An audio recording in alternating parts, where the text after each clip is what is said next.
Oke. Oke, Assalamualaikum warahmatullahi taala wabarakatuh. Selamat siang teman-teman yang di offline maupun yang di online. Alhamdulillah wa syukurillah wala haula wala quwata illa billah. Allahumma sholli ala sayyidina Muhammad. Alhamdulillah ini diskusi edisi ke berapa ya? Saya lupa. Diskusi edisi yang kesekian-sekian. Kita dalam diskusi kali ini, dalam edisi bulan ini, kita akan bicara tentang feminisme liberal. Salah satu dari aliran feminisme yang juga up ke permukaan, yang mungkin juga powernya dan impactnya bisa kita rasakan sampai saat ini. Dan mengawali dari situ semua, kita akan masuk ke minggu pertama yang kebetulan saya menjadi pemantiknya dengan tokoh bernama Betty Friedan, dengan salah satu konsepnya atau salah satu yang sangat fenomenal dari pemikirannya adalah tentang feminine mystic. Oke teman-teman, di bicara tentang Betty Friedan ini, sebenarnya Friedan itu sebenarnya nama suaminya, yang walaupun akhirnya kandas tahun 69 cerai. Cuman Betty Friedan ini nama aslinya itu adalah Betty Naomi Goldstein. Jadi Betty Naomi Goldstein, banyak teman orang lebih akrab memanggilnya Betty Friedan karena mungkin dari nama suaminya. Cuman belakangan dia sering disebut Friedan. Atau saya akan banyak mengatakan Betty atau Friedan nanti di belakang tentang Betty Friedan. Betty Friedan ini merupakan seorang perempuan asli Amerika, Yahudi Amerika, yang lahir pada 4 Februari 1921 di Peoria, Illinois, Amerika Serikat, dan wafat juga di tanggal yang sama 4 Februari 2006 di Washington DC. Bicara tentang sosok Betty Friedan ini, dia merupakan seorang ahli psikologi yang ia tempuh di Smith College tahun 1942. Ia kemudian bekerja selama 1 tahun di University of California, Berkeley, yang walaupun setelah 1 tahun ada di atau mengajar di Berkeley atau di University of California, ia kemudian pindah ke New York. Nah, selama dia pindah di New York, ia bekerja selama menjadi freelance lah. Freelance itu kalau bahasa kasarnya serabutan, cuman bahasa kerennya freelance lah. Freelance selama 10 tahun dia banyak bekerja di media. Selama tahun 1947 sampai 1957. Sosok siapa namanya Betty Friedan ini merupakan sosok feminis yang up ke permukaan dan menjadi titik tolak dari feminisme gelombang kedua. Jadi kalau kita flashback dalam aliran-aliran feminisme, tentu kita akan melihat ada banyak sekali gelombang-gelombang feminisme dengan motif-motif perjuangannya, dengan modus-modus perjuangannya yang banyak sekali dan berbeda-beda. Kalau feminisme gelombang pertama mungkin kita akan mengingat tentang salah satu karyanya yang mungkin juga nanti dikaji di minggu kedua tentang Mary Wollstonecraft, yaitu Vindication of the Right Woman. Itu menjadi karyanya John Stuart Mill dan suaminya, dan istrinya, yang juga menjadi momentum kelahiran gelombang pertama, feminisme gelombang pertama. Nah, Betty Friedan ini dia merupakan salah satu yang menjadi pelopor gelombang kedua, feminisme gelombang kedua. Nah, Betty Friedan ini merupakan seorang Yahudi tulen, Yahudi Amerika, yang menikah dengan suaminya yang bernama Carl Friedan, yang nanti bercerai pada tahun 1969. Adapun perjuangannya,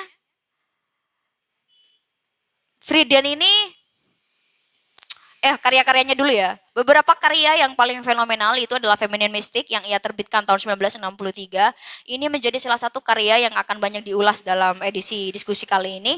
Cuman Feminine Mystic ini menjadi karya yang cukup fenomenal dan penuh dengan kontroversi. Karena karya Feminine Mystic ini menjadi pijakan, bahkan menjadi bahan pertimbangan dalam kajian-kajian dan munculnya undang-undang tentang kesetaraan gender di Amerika Serikat. Karena kebetulan kalau kita melihat sosok Betty Friedan ini merupakan seorang politisi partai kiri, katanya begitu. Dia seorang Yahudi dan politisi, sehingga ia banyak atau memiliki dua ruang. Dia memiliki ruang-ruang ketika dia bekerja sebagai seorang psikolog. Dia mengajar sebagai psikolog. Cuman dia memiliki ruang-ruang di mana ia bisa berkontribusi, memberikan ruang-ruang bagi perempuan yang mana suaranya bisa menjadi kajian-kajian dalam komite-komite yang membicarakan tentang kesetaraan perempuan. Bahkan dalam salah satu ada perempuan juga ketika Betty Friedan ini memperjuangkan kesetaraan perempuan, ada salah satu perempuan juga namanya saya lupa, dia salah satu yang menolak gagasannya Betty Friedan dengan alasan bahwa kita akan bicara tentang feminine mystic. Jadi feminine mystic ini dia merupakan sebut saja kegelisahan dari Betty Friedan, di mana ia merasa bahwa ada banyak hal yang tidak dapat didefinisikan di dalam diri perempuan. Awalnya dia merasa bahwa masalah ini dia menyebutnya sebagai sebuah masalah tanpa nama atau ya tanpa nama, yang nanti ia menggunakan cara survei kepada perempuan-perempuan yang masuk di kajian di bidang-bidang itu untuk kemudian melahirkan feminine mystic ini. Sebelum ke situ saya sebutkan juga karya-karya yang lain. Ada It Changed My Life, Writings on the Women's Movement tahun 71. Ada kemudian In the Second Stage tahun 1981. Ada juga The Fountain of Age tahun 1993 dan Life So Far tahun 2000. Nah, feminine mystic ini merupakan ia lahir sekitar lagi momentum Perang Dunia II. Jadi kalau kita tahu pada feminisme gelombang pertama mulai ada lirikan-lirikan atau lirikan terhadap hak-hak perempuan, baru setelah pasca Perang Dunia Kedua ada pergerakan atau ada gerakan yang berubah atau gerakan perempuan yang berubah. Yaitu di mana di situ yang awalnya pada gelombang pertama mulai menyuarakan tentang hak-hak perempuan di ruang publik, di perang setelah pasca Perang Dunia Kedua kemudian ada istilahnya yang namanya domestifikasi, yang mana perempuan-perempuan kemudian dilabelkan bahwa peran-peran perempuan itu paling ideal berada dalam atau bekerja sebagai ibu rumah tangga. Makanya Betty mengatakan bahwa sekitar tahun 1950-an ada gerakan Return of the Cult of Domesticity. Jadi bagaimana stereotype atau media-media itu memberikan gambaran bahwa batasan peran sosial seorang perempuan itu adalah menjadi ibu rumah tangga. Seperti itu. Jadi tahun 1950 sampai 1960-an ini baru kemudian ada gerakan-gerakan hak sipil termasuk feminisme. Kita tahu, enak banget ya. Kita tahu bahwa gerakan-gerakan pembebasan tahun 1950 sampai 60-an ini di Amerika Serikat terjadi demonstrasi besar-besaran di mana waktu itu salah satu yang diperjuangkan adalah hak-hak sipil, salah satunya juga bagaimana laki-laki dan perempuan itu memperoleh hak upah yang sama dalam pekerjaan yang sama dengan waktu yang sama. Misalkan begini, pada awalnya laki-laki dan perempuan meski dia sama-sama bekerja 8 jam di sektor yang sama, di pekerjaan yang sama, tapi perempuan mendapatkan hak upah lebih kecil. Maka pada tahun 1950-1960-an ini pasca Perang Dunia II ada gerakan-gerakan sipil termasuk gerakan penyetaraan terhadap hak upah buruh bagi laki-laki dan perempuan. Baru kemudian sekitar tahun 1949 ada salah satu majalah edisi Stein di sini saya lupa nama majalahnya apa, yang mengatakan bahwa perempuan itu adalah budak rumah tangga. Jadi seolah-olah perempuan itu dibatasi atau iklan-iklan yang bertebaran itu menceritakan bahwa bagaimana perempuan itu dia idealnya menjadi ibu rumah tangga, bagaimana dia belajar memasak, melayani suami, mencuci, merapikan dan lain sebagainya. Bagaimana bahkan dalam di bukunya tentang feminine mystic itu dia Betty Friedan, dia mengawali problemnya itu membicarakan tentang konteks sosial di Amerika Serikat. Mungkin di Amerika Serikat sama seperti di sini ya. Kalau saya melihat kayaknya gejalanya sama, cuman bedanya ini tahun 50-an, di sini masih update ya. Jadi dia mengatakan bahwa perempuan-perempuan itu banyak sekali yang tidak mengenyam bangku kuliah. Kenapa? Karena ketika dia berumur ada penurunan grade yang mana seharusnya angka menikah itu tentang umur 20 itu diturunkan kembali di umur 17. Baru kemudian angka-angka di situ perempuan-perempuan yang sekolah pada waktu itu tujuannya hanya untuk menikah. Bagaimana dia mendapatkan suami, bagaimana dia nanti akan menyusui, bagaimana nanti dia akan melahirkan. Orientasinya ke sana. Makanya dia melihat bahwa banyak sekali angka atau ada penurunan rata-rata angka pernikahan yang mulai turun ke angka-angka remaja. Dan itu sebenarnya berbahaya. Begitu. Itu menurut Betty Friedan. Jadi bagaimana kondisi sosial masyarakat di Amerika Serikat tentang usia-usia pernikahan, tentang orientasi-orientasi hidup bagi perempuan, hak-hak perempuan itu mulai diturunkan. Atau mulai menurun, bukan diturunkan, mulai menurun. Yang awalnya angka 17 tahun, sekarang umur 10 tahun katanya Betty Friedan itu sudah banyak yang ditunangkan. Umur 12, umur 14 itu sudah banyak yang ditunangkan. Bahkan mereka setelah mereka sekolah, banyak yang dinikahkan. Bahkan dalam salah satu kampus yang itu memperbolehkan untuk kuliah sambil menikah, isinya laki-laki semua. Tidak ada perempuan di situ. Jadi itu juga yang menjadi latar belakang Betty Friedan mengasah bahwa ini sebuah masalah. Baru kemudian dia menyebut kegelisahan itu. Betty Friedan kan juga seorang ibu rumah tangga. Jadi dia merasa bahwa ada sesuatu yang dia menyebutnya apa namanya? Ia menyebutnya apa tadi bahasa Inggrisnya saya lupa. Something that it has no name. Ada sesuatu yang dia tidak bernama dan itu dirasakan perempuan gitu. Ketika misalnya perempuan itu merasa apa dia mencuci pagi-pagi, dia melayani suaminya, apa namanya mengantarkan anaknya, memasak, setelah itu anaknya berangkat sekolah, terus habis itu dia mencuci, mengepel dan lain sebagainya sampai malam lagi terus begitu. Dia merasa bahwa apakah ini hidup? Apakah ini hanya sebatas rutinitas sehingga aku merasa aku tidak hidup begitu. Jadi ada kegelisahan yang banyak sekali perempuan mempertanyakan apakah aku punya masalah gitu. Masalah-masalah itu yang tidak bernama. Dan perempuan dan oleh masyarakat itu dianggap sebagai sesuatu yang tabu. Sehingga ketika dia dibawa ke psikoanalis mengatakan bahwa oh dia karena stres dan lain sebagainya. Dan itu tidak dianggap sebagai sebuah masalah. Sehingga perempuan merasa dirinya yang memiliki, dirinya susah untuk mendeskripsikan atau mengekspresikan masalah yang tanpa nama ini. Gitu. Baru kemudian ketika dia masih berada di psikologi itu atau saya lupa, dia bertemu dengan banyak sekali ibu rumah tangga. Jadi dia melakukan survei ke beberapa temannya yang juga menjadi ibu rumah tangga dan ternyata ibu rumah tangga itu merasakan hal yang sama. Dia merasakan bahwa dia seperti tidak bahagia. Seolah-olah ada sesuatu yang hilang gitu. Ada satu ini yang menarik saya mana ya kata-katanya. Salah satu dari perempuan yang salah satu ibu dari ibu rumah tangga. Jadi survei-survei ini, jadi sebelum Feminine Mystic ini terbit atau launching, dia Betty Friedan melakukan survei. Mana deh ya, bentar ya, sabar.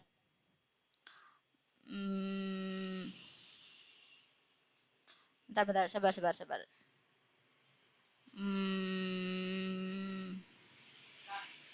Belum, nggak usah di post. No, bentar.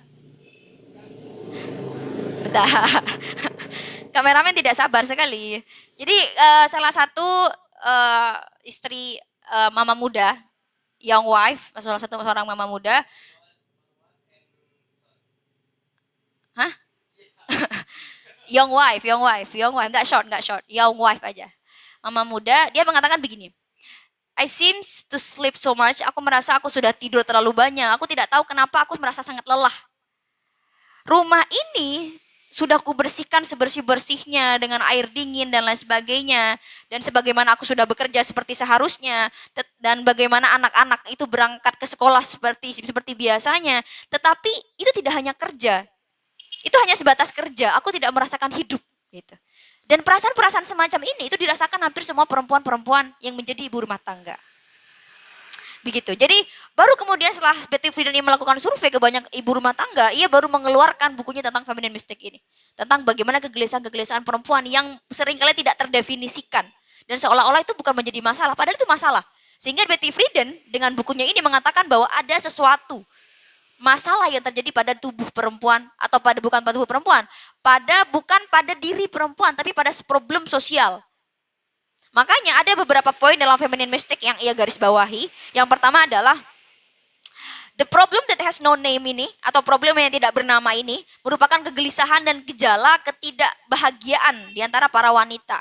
Yang karena apa? Karena itu awalnya dianggap sebagai suatu masalah pribadi dan ternyata karena itu dialami oleh hampir semua ibu rumah tangga, maka ini menjadi sebuah problem sosial yang perlu ditangani tentu tidak hanya oleh diri perempuan, tetapi juga sebagai problem sosial ini ditangani melalui kebijakan, melalui sosial, stereotip yang harus dirubah dan lain sebagainya. Yang kedua, media. Jadi kenapa perempuan itu susah untuk mengekspresikan? Itu karena media itu mengkonstruk bahwa stereotip yang berkembang di media, di TV, di iklan, atau di majalah-majalah, itu bahwa stereotip yang ideal bagi seorang istri adalah menjadi ibu rumah tangga. Yang kemudian yang menjadi poin dalam Feminine Mystic ini juga menjadi konsep yang ditawarkan oleh Betty Friedan adalah ada narasi yang salah yang dikembangkan oleh salah satu tokoh psikoanalis yaitu Sigmund Freud. Bagaimana ia mengatakan bahwa perempuan itu seperti anak kecil katanya. Seperti anak kecil yang ia oleh adat istiadat itu dikonstruk bahwa perannya itu memang dibatasi. Itu hanya di peran-peran sebagai peran-peran domestik itu sebagai ibu rumah tangga. Nah, Betty Friedan juga mengkritik bahwa ada banyak sekali teori-teori fungsionalisme yang populer atau yang banyak berkembang yang memposisikan bahwa perempuan-perempuan itu tidak memiliki fungsi lain selain fungsi melahirkan, selain fungsi melayani, selain fungsi dan lain sebagainya lah. Itu. Dia juga Betty Friedan juga kemudian mengkritik beberapa keterlibatan aspek pendidikan. Yang mana orientasi seringkali perempuan atau ketika dalam dunia-dunia lembaga-lembaga pendidikan, perempuan itu dibatasi bahwa orientasi-orientasi yang bisa dia capai itu hanya aspek-aspek domestik. Begitu. Sehingga ada pembatasan terhadap mimpi-mimpi atau ekspektasi-ekspektasi yang diinginkan oleh perempuan atau ruang-ruang kreasi bagi perempuan. Baru kemudian ada dilema juga yang dirasakan perempuan. Karena ada stereotip atau mungkin dalam psikologi dikatakan bahwa perkembangan anak itu dipengaruhi oleh seorang ibu. Jika ibunya stres, maka itu akan mempengaruhi bagaimana pertumbuhan anak. Sehingga perempuan dituntut untuk bahagia ketika dia tidak bahagia. Kenapa? Karena mengkhawatirkan bagaimana anaknya akan berkembang. Itu dilema yang dirasakan oleh perempuan. Baru kemudian Betty Friedan ini melalui feminine mystic ini dalam beberapa problematika yang terjadi latar belakang bla bla bla bla bla bla bla bla bla bla bla. Saya pengantar tidur ya. Ada beberapa saran yang disampaikan oleh Betty Friedan. Yang pertama adalah seharusnya ibu rumah tangga atau baik oleh perempuan atau baik oleh konteks sosial itu tidak menjadikan ibu rumah tangga sebagai sebuah tujuan hidup atau sebagai orientasi kerja atau orientasi karir. Yang kedua, perempuan itu perlu mencari sumber kebahagiaan lain dari sekedar pernikahan dan memiliki anak.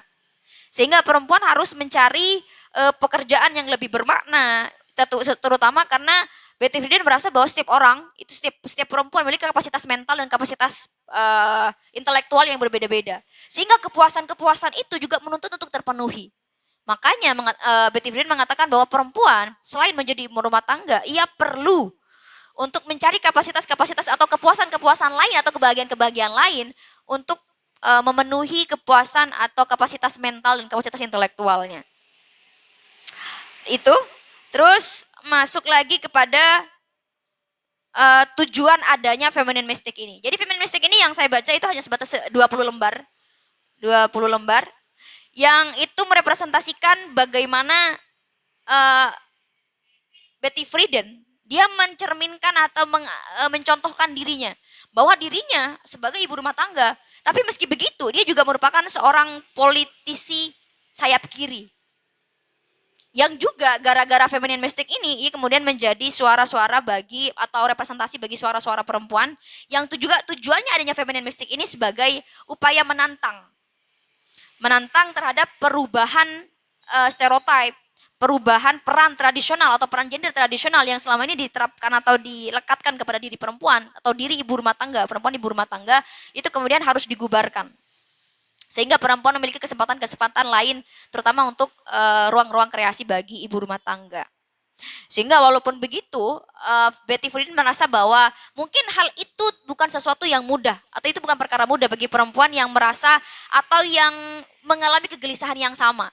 Betty Friedan merasa bahwa ayo semua perempuan harus mencari ruang-ruang lain untuk kepuasan-kepuasan yang saya sampaikan tadi.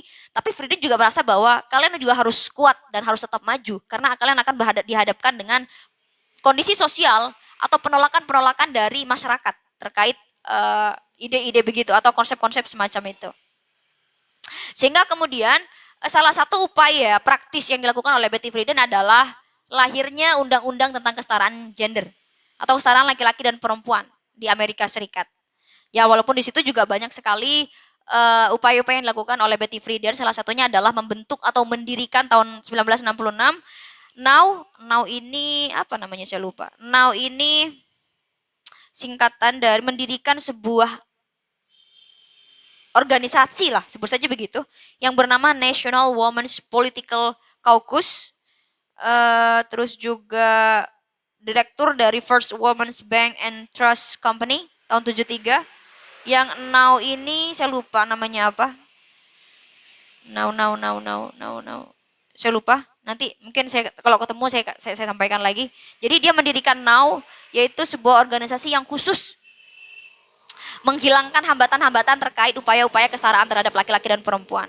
Tahun 66, sehingga beberapa organisasi-organisasi yang ia bentuk itu sebagai upaya untuk memberikan ruang atau sebagai legitimasi dan sebagai pendukung bagi upaya kesetaraan laki-laki dan perempuan, terutama setelah lahirnya kebijakan tentang kesetaraan gender. Mungkin itu sedikit tentang feminine mystic dan Betty Friedan atau Goldstein atau Betty Naomi Goldstein. Sisanya mungkin yang bisa kita diskusikan terkait hal-hal yang mungkin bisa berkaitan dengan feminine mystic atau berkaitan dengan feminisme liberal atau berkaitan dengan buku ini bisa di sesi berikutnya. Mungkin itu saja, silakan teman-teman.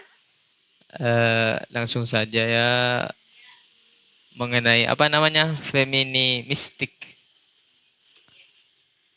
Intinya saja sebenarnya yang ingin diinginkan perempuan itu apa itu? Itu saja Kak. Itu yang dibahas dari dulu feministik sampai sampai apalah. Berapa kali saya bahas ini di pesantren juga pernah. Tapi langsung kan yang pemateri sekarang itu cewek. Jadi pertanyaannya itu apa yang diinginkan? Terserah, pokoknya terserah gitu. Keinginannya itu apa gitu. Soalnya kalau kesetaraan di bidang pekerjaan, kenapa hanya untuk yang pekerjaan-pekerjaan yang bagus? Kenapa enggak kuli? Ayo perempuan gantikan kuli gitu kan? Kuli kan juga pekerjaan. Jadi membangun membangun bangunan. Kenapa enggak perempuan itu apa demo? Kita harus juga yang membangun bangunan gitu. Kok kalau apa kan yang diminta perempuan yang bagus-bagus saja pekerjaannya, bukan yang kayak kuli atau membangun bangunan. Jadi pertanyaan saya itu ya apa ya sebenarnya yang diinginkan dari seorang perempuan gitu. Betty ya. Oke, bismillahirrahmanirrahim. Assalamualaikum warahmatullahi wabarakatuh. Alhamdulillah kita bisa berjumpa kembali ya di tempat kali ini.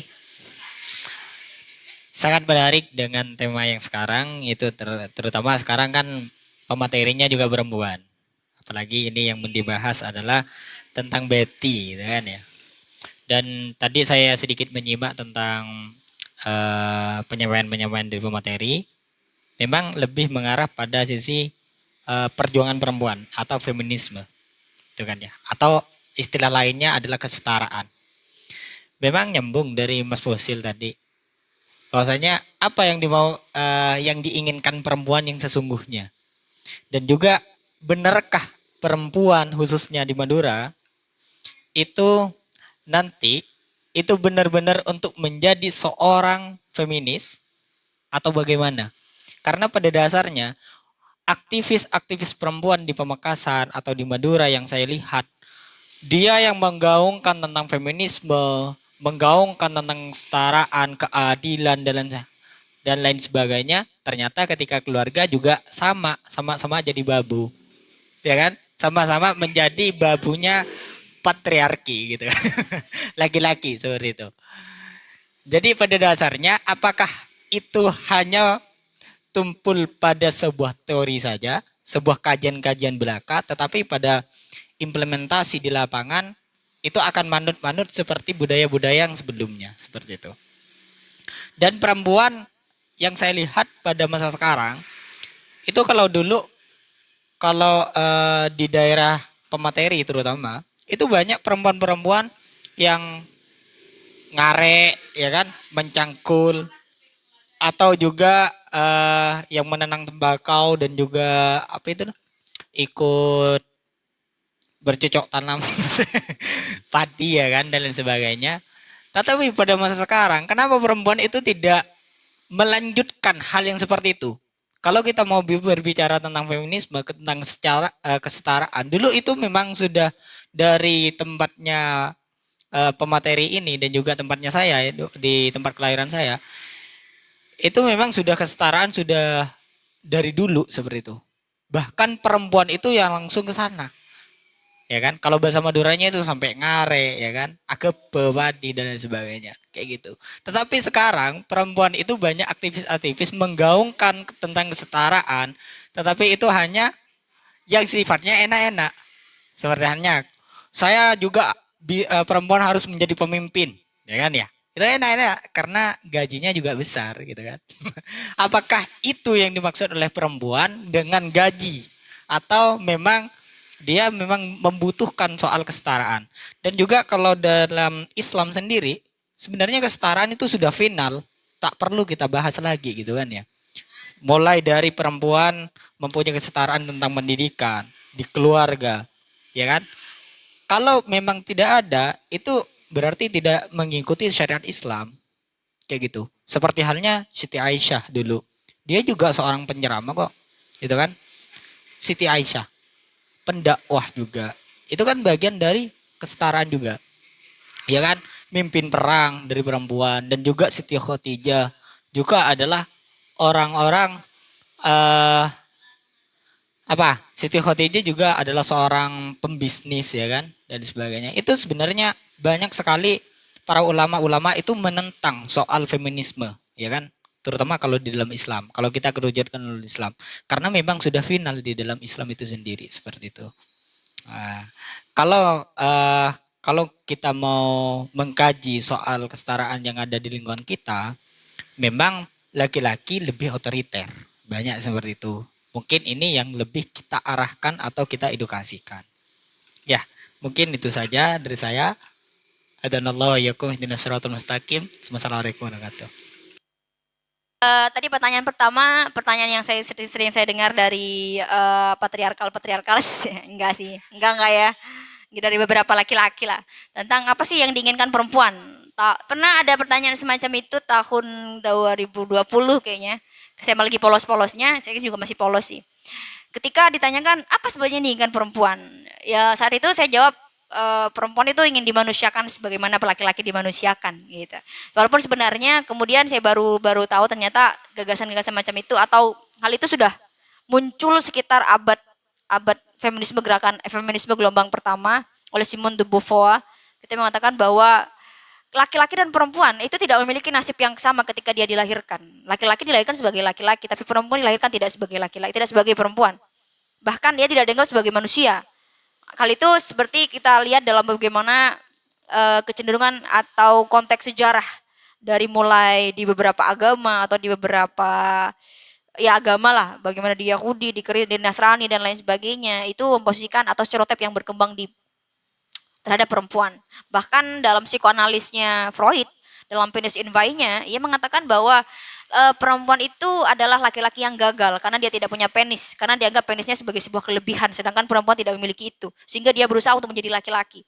Bahkan sejak dari situ kita melihat bahwa ada stereotip atau ada pemikiran atau konsepsi tentang perempuan yang itu sudah tidak manusiawi. Itu. Jadi kalau dikatakan saya masih setuju dengan kata-kata itu tentang bagaimana perempuan ingin dimanusiakan, karena mungkin laki-laki tidak merasakan ketika karena dia sebagai anak emas peradaban, sebenarnya begitu. Ada emas dunia, sedangkan perempuan anak tiri. Sehingga dia ketika tahun sebelum feminisme muncul, atau saya tidak masuk ke timur ya, ketika feminisme muncul, perempuan-perempuan ingin mendapatkan haknya sebagai manusia. Manusia dalam artian bahwa ia ingin mendapatkan hak atas kemerdekaan atas dirinya sendiri, karena perempuan di dulunya itu dianggap sebagai sebuah kesialan, dianggap sebagai sumber dosa. Bahkan perempuan ketika dia sudah besar, dia diminta untuk memakai baju hitam dan menyanyikan lagu-lagu duka hanya karena dia dilahirkan sebagai seorang perempuan.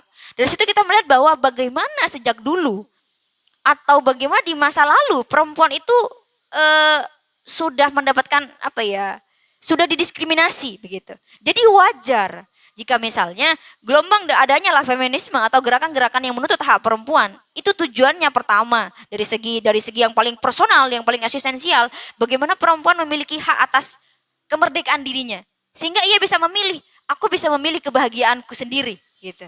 Dia bisa memilih tubuhku digunakan atau bukan digunakan ya. Bagaimana aku punya hak atas tubuhku sendiri. Baru kemudian abad pertama ke sana, abad kedua mulai masuk ke wilayah-wilayah ekonomi, baru kemudian itu gerakan-gerakan itu memencar ke seluruh dunia, Sehingga gerakan di Amerika Serikat ini pada waktu itu, tahun abad masanya Misty Frieden, itu kemudian dilihat oleh berbagai perempuan di belahan dunia lain. Kenapa? Karena mereka merasakan penindasan semacam itu juga gitu. Jadi maka kalau kita bawa ke konteks saat ini, konteks paling kontemporer, ketika ditanyakan maunya perempuan itu apa, maka itu akan berbeda kalau ditanya maunya feminisme tuh kemana. Itu akan beda pertanyaan. Karena begini, nggak ada papan ya. Jadi awalnya feminisme satu suara. Karena pada waktu gerakannya muncul dari bukan gerakan politis ya, gerakan penuntutan terhadap hak upah. Baru kemudian belakangan termasuk Betty Friedan ini, gerakan Betty Friedan dianggap sebagai gerakan yang masih cenderung pada perempuan berkulit putih di golongan menengah, kulit putih golongan menengah. Sehingga belahan dunia lain yang memiliki ras yang berbeda merasa bahwa representasi perjuangan di Barat itu tidak sesuai dengan representasi perjuangan di Timur. Sehingga kemudian banyak aliran-aliran yang muncul sebagai aliran-aliran feminisme. Kemudian ada feminisme liberal, ada feminisme radikal, ada feminisme marxis, feminisme sosialis, ada feminisme banyak lah. Dan semua feminisme itu muncul berdasarkan dari konstruk pemikiran bangsanya. Yang juga karena misalnya feminisme marxis itu berpijak pada ideologi-ideologi tertentu. Maka kalau ditanyakan sekarang, feminisme sekarang maunya kemana, mau dibawa kemana, maka tidak ada satu suara yang bisa merepresentasikan suara semua feminisme. Karena feminisme sekarang sudah banyak aliran. Dan setiap alirannya memiliki perjuangan yang berbeda-beda. Cuman yang pasti adalah saat ini feminisme atau gerakan-gerakan perempuan itu orientasi bagaimana tidak adanya penindasan bagi perempuan maupun laki-laki. Sehingga gerakannya sudah mulai general. Makanya kemarin waktu ada pelecehan seksual terhadap laki-laki yang saya lupa di salah satu stasiun apalah ya saya lupa lah tahun 2 tahun lalu atau 3 tahun lalu itu feminisme juga gencar. Kenapa? Karena kita bergeraknya tidak lagi pada gender atau tidak lagi pada jenis kelamin. Tapi bagaimana semuanya laki-laki dan perempuan itu tidak ada yang berhak untuk mendapatkan pelecehan atau penindasan. Jadi seperti itu.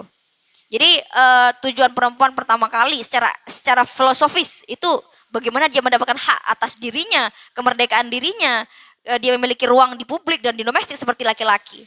Ruang-ruang itu yang diinginkan. Sama seperti Betty Friedan mengatakan bahwa kenapa perempuan dibatasi seolah-olah perempuan hanya ruangnya di rumah tangga saja, seolah-olah dia hanya di rumah saja, sedangkan laki-laki bebas memiliki ruang-ruang kreasi. Padahal laki-laki dan perempuan itu memiliki potensi yang berbeda-beda. Kenapa menyuci dan lain sebagainya itu menjadi tanggung jawab perempuan?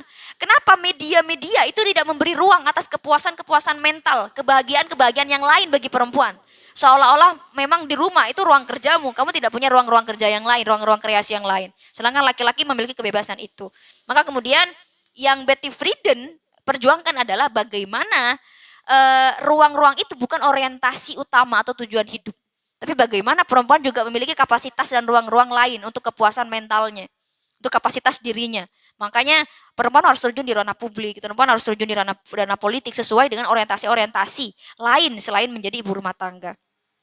Terus pertanyaan, kenapa cuma di wilayah kuli? Justru abad 17 abad berapa tadi nih? Abad 19 ini, 1950-an atau gerakan awal dari feminisme gelombang kedua itu beranjak atau bertolak dari perjuangan terhadap kuli atau buruh yang tidak sama upahnya. Jadi yang mereka minta di awal-awal perjuangannya bukan untuk menjadi manajer, enggak. Tapi bagaimana di kerjaan buruh pabrik, di mana di situ ada laki-laki dan perempuan, dengan jam kerja yang sama, tetapi perempuan dapat upah lebih kecil. Itu yang menjadi perjuangan. Justru kalau ya karena sudah saya jawab tadi, feminisme sudah banyak suara gitu kan. Perjuangannya sudah berbeda-beda gitu, perkembangannya berbeda-beda. Kita bicarakan belum, sebelah sini saya jawab. Jadi perjuangannya justru dari kelas bawah. Kita belum ideal masuk ke ranah-ranah politik dan lain sebagainya, belum. Kita masih mau meminta apa yang menjadi hak yang seharusnya diterima oleh perempuan. Itu gerakan-gerakan awal. Baru kemudian gerakan-gerakan itu mulai berkembang sehingga muncul perjuangan-perjuangan bagaimana perempuan dapat masuk ke ranah politik, bagaimana ruang-ruang masuk ke ranah publik, perempuan masuk di media dan lain sebagainya. Jadi apakah perempuan sudah mencapai kesetaraan? Saya rasa itu bukan jawaban general untuk dijawab di semua belahan dunia gitu. Kalau rasa mungkin di Indonesia kesetaraan itu sudah up ke permukaan. Walaupun mungkin ada pelosok-pelosok atau daerah-daerah yang stigmanya masih patriarki sekali. Sehingga kesetaraan itu misalnya yang paling sederhana mungkin ada yang di pelosok desa, ketika ada saudara tiga misalnya, ada saudara perempuan dan laki-laki, laki-lakinya yang disekolahkan, perempuannya tidak disekolahkan, seolah-olah ya sudah setelah kuliah SMA, setelah SMA kamu menikah gitu. Tidak diberi tawaran atau tidak diberikan hak untuk mendapatkan pendidikan seperti saudara-saudara yang lain, saudara laki-lakinya yang lain. Itu. Jadi kalau apakah kesetaraan sudah muncul? Ya. Kalau dikatakan 100% berhasil, saya tidak yakin. Karena masih banyak misalnya pernikahan dini, masih ada di Pamekasan aja masih ada pernikahan dini. Itu menunjukkan bahwa mindset atau stereotip yang berkembang itu masih tidak memberi ruang. Padahal kita tahu bahwa di umur-umur sebelum dalam hukum ya, usia-usia remaja, mereka belum memiliki mental yang stabil. Bahkan mereka keputusannya atau konsennya itu masih dipertimbangkan gitu. Apalagi pernikahan dini, terutama kalau kita bawa ke ranah medis, ke ranah sosial, ke ranah psikologis, itu sangat berbahaya bagi perempuan dan anaknya. Itu. Dan jawaban pertanyaan dari Hendra ya. Saya tadi di saat orangnya nanya di sini, saya jawab ke sini aja karena saya tidak tahu, udah ada di belakang layar. Pertanyaan pertama adalah kenapa feminisme itu, kalau feminisme dulu itu sudah setara sebenarnya. Misalnya bagaimana perempuan itu ada di ranah pertanian, perdagangan. Kalau kita bawa ke sejarah perempuan atau perjuangan perempuan di Indonesia, sebenarnya di masa-masa lalu, bahkan sebelum kita merdeka, memang perempuan memiliki ruang yang sama di ranah pertanian, perdagangan. Makanya di masa lalu perempuan-perempuan banyak yang berdagang, perempuan-perempuan banyak yang juga membantu suaminya di sawah, itu banyak. Yang tidak diberi ruang, masih banyak.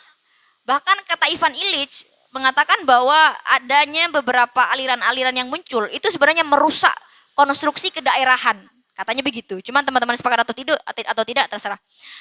Jadi justru yang dibatasi pada waktu itu, pada masa sebelum kemerdekaan, sebelum merdeka atau sebelum masa-masa lalu lah, sebelum sekarang, itu yang dibatasi adalah ranah pendidikan. Karena waktu itu di masa lalu perempuan-perempuan seperti R.A. Kartini itu mendapatkan hak untuk terjun di pendidikan. Sebenarnya bukan karena dia perempuan, ya juga karena dia perempuan dan dia memiliki ruang atau privilege atau kekuasaan, karena dia merupakan salah satu kastanya, bukan kasta ya, apa dulu tuh, dia anak bupati ya kalau nggak salah, R.A. Kartini itu. Jadi dia mendapatkan privilege itu, tapi tidak semua perempuan mendapatkan privilege itu.